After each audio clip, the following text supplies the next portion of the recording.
Hello welcome back to easy kitchen 96. ఇప్పుడు మనం water melon షర్బత్ ఎలా తయారు చేయాలో చూద్దాం. కావాల్సిన ingredients: watermelon, milk, ice, sugar and Rooh Afza. ఒక బౌల్ తీసుకొని అందులో మిల్క్ యాడ్ చేసి తగినంత షుగర్ని యాడ్ చేసుకొని ఐస్ వేసుకొని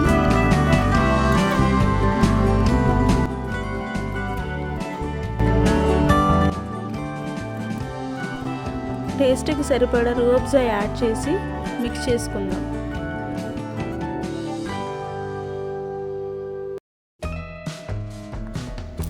వాటర్ మిలన్ని చిన్న చిన్న పీసెస్గా కట్ చేసుకొని యాడ్ చేసుకుందాం. Water melon sharbat ready. Please like, share and subscribe our channel.